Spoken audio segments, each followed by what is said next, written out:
Welcome. In this edition of Yojna, we would be talking about food processing and India's food regulatory landscape. So, as a nation, we are trying to focus on some of the important key players of food processing. So, NABARD is one of those which provides the infrastructural facilities for industry's growth in food and processing. So there have been a transition which we have witnessed from the periods of food scarcity to food surplus production, and now through the Antyodaya Yojna we are able to provide free food grains to many of the people in India. Now these are some of the statistics from the reports under the registered and the unregistered under various activities and through the various sectors, how the manufacturing has the impact and what's the role. But what we are trying to see is the NABARD actually allocates the fund by the government of India, and this fund allocated by the NABARD is through the food processing fund and the warehouse infrastructure. Now the food processing fund actually started in 2014-15 and the warehouse started in 2013. The idea is through this the food parks have been established, food processing industries have been brought, there are mega parks being established, 9 agro processing clusters, 15 individual food processing units have been established. So this whole system has numerous primary processing centers and then collection centers, and here is the list through which we can see the assistance of the NABARD has brought in dry warehouse, cold storage, freezers, silos, sorting stations, ripening capacity and pulping and packaging. The next one is warehouse infrastructure. It provides financial support to state government, state-owned agencies for creating warehouses. Now the aim is to establish warehouse and maintain a cold chain infrastructure as well. Now all of this have an initial investment potential. So in 2023 we see that this is somewhere around 28,000 billion, making it one of the largest possible food processing market globally. Now we are trying to actually bring in more export opportunities. 100% FDI has been allowed in food processing sector through an automatic route. The GST rates for the raw as well as processed product have been reduced, and more than 71% of the food products are under different heads of 0% and 5% slabs in GST. So this actually is one of the important ways through which we understand that food processing and allied activities have been given a boost. The next is the regulatory framework. Now under the FSSAI, that's the Food Safety and Standards Authority of India, which is the primary organization that looks into the safety measures for both the domestic and the imported food, and it also regulates the export of the food. So what are the key things that it takes into account? The safety parameters and the programs and the policies for the checking. So here we talk about protection of the public health by reducing the risk of foodborne illness, protection of the customer from any mislabeled or adulterated food item, economic development to bring in consumer confidence, and then bringing in a pattern for international trade of processed and raw food. Now for this we focus onto a regulatory ecosystem. Now this includes Ministry of Health and Family Health and Welfare. Now here food safety policies are taken into account, promotion of industries, the supply chain, the child and maternal safety, standardizations for commodity, certification for exports, essential commodities are all taken into account. Now under the National Food Control System, which has been consolidated under the Food Safety and Standard Acts 2006, we focus on handling food related issues under various ministries and departments. Now this range from packaging, contaminations, labeling requirements, storage, distribution, import and sale. So all of this have been taken into account. The next one is testing of the food. So National Reference Laboratory, NRL, actually does the food analysis and surveillance. There are 239 primary testing labs, 22 referral labs and 12 reference labs.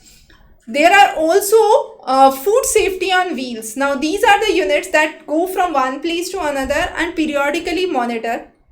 There are various tests and awareness sessions being conducted. 80 raft kits have been distributed and approved basically for checking the adulteration of milk, and pesticides in food. So these initiatives actually, when they reach the local level, they help to detect any kind of mislabeling or adulteration. So this DART, which is the detect adulteration with rapid test, actually is a kind of magic box that helps customer to understand the adulterants and get rid of it. The next is FOSTEC. FOSTEC is the Food Safety Training and Certification Network. There are nearly 228 training partners and nearly 4,000 trainers across India, and pan India there is a network of professionals in food and nutrition that works together. So this actually talks about the various issues and getting support from it. There is capacity building and a culture of self compliance which has been developed. So the program actually has a food safety supervisor for every 25 food handlers, and this implements the way in which this can be done successfully. So far, FSSAI has trained nearly 1.72 million food handlers nationwide. Now, there are various autonomous organizations which deal with exports in India: Tea Board, Coffee Board, Spice Board, Coconut Development Board, and so on. So all of these go through the process of scrutinizing and supervising before sending those under export. The next is enrichment of the food. We call this as food fortification. Vitamin A and D being added, minerals, iodine, zinc supplemented to the food. So this also ensures that there have been the processing that is done, and during the processing fortification is done, and this fortified food usually goes to the children who are suffering from malnutrition, and this fortification can occur in numerous ways with the major food items and the basic food diets which reaches the malnourished regions mainly. The next is food product management. So import clearance system guarantees that all the imported food that is coming in India meets certain quality and standard guidelines. This is integrated with IceGate. This system allows for a scrutiny and faster approval. Then there is a RMS, which is risk management system, which classify the food based on the various risk level, whether it is perishable, what is the duration in which it has to be consumed, and so on and so forth. So there is a kind of comprehensive approach to understand the import of the food. But with the rising demand, we are also seeing that the production and the consumption, if they are not in line, we have to get more dependence on import. And when we say it's dependence on import, we need to check the quality. Recently, there has been a case in China where cases have been cited that there has been adulteration in the cooking oil. As a result, people from China are now consuming European and other nations' brand for oil, cooking oil. And the counters are selling off the other brands, and the marts are running short of it. However, the local brands, they are on shelf and no one is ready to buy them. Now, the main issue comes here is adulteration and loss of consumer confidence, as we have discussed, right? The next in this line is government's initiative under the National Agricultural Cooperative Marketing Federation. We have this Bharat Atta, Bharat Dal, Bharat Chawal being released at a affordable price. The next is millets. Now, millets are an alternate to the staple crops of rice and wheat. They are rich in fiber, protein, essential vitamins, phosphorus, magnesium, iron, and they are also considered better because they have low glycemic index. As a result, people suffering from diabetes actually prefer millets. The reason is it helps to regulate the blood sugar because of the low glycemic index.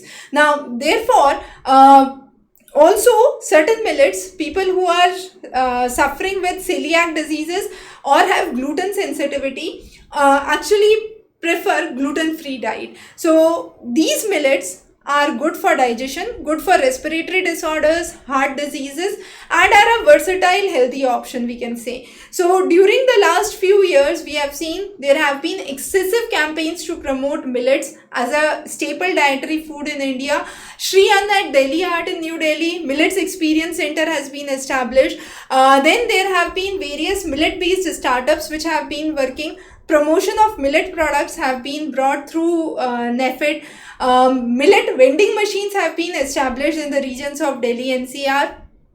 Then gift hampers of millet and millet products have been distributed at G20 to promote it globally. Bharat Atta, Bharat Dal, Bharat Chawal, as we said, are not only affordable but they are also an excellent choice for health conscious customers. These are known for natural goodness, and these products are actually aimed to promote the agricultural diversity across the nation. The next important thing that we understand is the NAFED's commitment in India. So it's not just the three things that we talk, but other pulses like tuar, masoor dal, etc. are also being part of it. So pulses are environmental friendly, they require less water to grow, they increase the soil fertility because they are good nitrogen supplement to the soil, and therefore they actually have good revenue for the farmers as well, and even they help to maintain and retain the soil fertility in the region. Now, export promotion and global competitive market. So India has to recognize the key areas where exports can be promoted. For example, millet, as we can see, is one such sector. Similarly, skill development in the processing. So value addition to the food, and that being brought in the form of pickles, jams, jellies could be one such option. Then there is another certification that has to be obtained, which is Hazard Analysis Critical Control Point Certification, HACCP.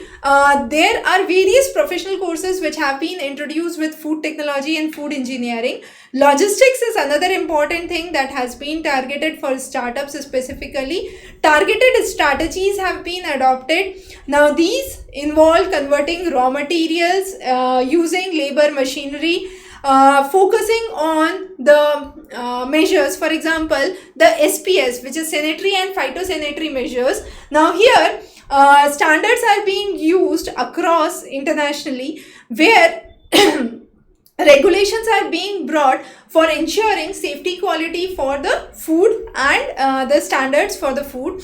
The market access for the food is again important. There is another certification which is ICAS Halal for meat and meat products, which has been released. Now under the technologies for food processing, sterilization of army rations, increase in the shelf life, checking the sprouting of onion and potatoes so that the ripening is delayed and the shelf life can be increased. There is another method which is extrusion, that is pushing it through a die in a specific form to create a specific form. High pressure processing, that's a thermal treatment which can be used. Then smart food processing, that aims to increase the shelf life, reduce the poisoning and spoilage and contamination. So those are some of the important things that have been taken into account. Now on the side of technological innovations, Internet of Things have been used in food processing, where we can get more information on the location, the storage data, the handling statistics. Then there are AI applications being used to enhance the market, obtain better food quality, preserve the local identity, know the GI tags. Automation and robotics have been used for cutting and processing, post-processing issues. But still, all of this go through certain challenges which are mainly related to safety issues, quality maintenance, security, reducing the plate waste that can be seen, and maximizing the utilization of agricultural produce. Infrastructure and investment capability for the same needs to be checked. Regulatory frameworks mainly fall under the Ministry of Food Processing Industries. Starting 1988, there have been a significant acceleration in the food processing sector, as we said, and through this there have been various laws. For example, the Food Product Order 1955, Meat Product Order 1973, Vegetable Oil Order 1998. 100% export oriented units are there which are working with food exports and food promotion. There have been changing trends in terms of designing, packaging, distribution and pricing. Based on the market requirements, there have been changes that needs to be brought. Now let's talk about one such case study of coconut. Now coconut craze has been important. There have been wide value addition from coconut, ranging from kernel to water to inflorescence that can be utilized. It is often called as Kalp Vriksha or tree of life, and is known for its numerous medicinal values as well. So coconut oil through which, when it is dried, copra is produced, and this is mainly the oil is used for cooking in Kerala, Tamil Nadu, Karnataka. It is a series of medium chain fatty acid, lauric acid, which is C12 fatty acid. Now this enhances immunity. It converts into monolaurin when it is ingested, and it is similar to a substance found in breast milk. Now again, there have been various other fractions which have been having antimicrobial, antifungal property in the coconut oil. The cold pressed coconut oil, if we focus on, which is called as the virgin coconut oil, has started since 1990s, but it is considered as an excellent way to manage Parkinson's, Alzheimer's, type 2 diabetes, abdominal obesity, as some of the other diseases. Coconut water is known for its antithrombotic properties. Also, it maintains the isotonic character of the blood, and therefore it is also used in intravenous hydration fluid in critically ill patients. Coconut water has gained significant popularity in the Western world in recent, and PepsiCo, Coca-Cola have introduced their own brands for coconut water. The next is coconut chips, which can be produced in various flavors and are result of the coconut clusters. They are mainly export oriented. Coconut vinegar, it's through the fermentation of the coconut water, and this is actually a kind of preparation which is mainly used with pickles. The next is Haustorium based products. Because of the high fiber, the tissue which is initially spongy, the kernel is used for various fiber extraction, and therefore the coconut water capsules are used for rehydration. Lemonade can be prepared, burfis and chocolates can be prepared. The coconut milk and coconut milk powder is in high demand in South and Southeast Asia. This can be spray dried to produce the milk powder from coconut, and there is another preparation which is the natural fermentation of coconut water using Acetobacter, and this is called as Nata de Coco. This is a gel-like texture. It appears white, has a mild coconut flavor, and this is used as fruit flavor in various ice creams and snacks. The next is coconut jaggery, coconut syrup, coconut sugar, coconut honey, coconut neera, as it is called as. So all of these have been some of the ways in which coconut and its components are being used, and therefore it's called as Kalpavraksh, the tree of life. Now it's also used for cosmetic industries. There are various production linked schemes associated to it. Food processing sector has been giving numerous job creation opportunities. Nearly 2.5 lakh jobs are available under coconut industry itself, and there have been incentives for food processing centers. There have been innovations, organic products by small medium organizations which have been given a benefit under this scheme. And also there is another scheme that we have recently started with, which is one product, one district, one district, one product. That means that actually popularizes or brings in a GI tag to that region and popularizes the unique character or the uniqueness of that region. Okay, the next is the Suflam 2024. Now, Startup Forum for Aspiring Leaders and Mentors. The idea was to bring in innovation, collaboration and technologies for food processing in India. Nearly 250 startups were part of it. There were 2 days discussion sessions around the issue, and there have been some of the important focuses worldwide. That is food irradiation, which is for the safety and improving the shelf life, reducing the waste, maximizing the value from the food product, good packing, digitization of the food value chain system, and innovations that can be brought in the food industry. So those are some of the important developments that we have understood under food processing. The handouts for the same would be available on examrace.com in current affairs section, so you can check those there. Thanks for joining in. Have a wonderful day ahead.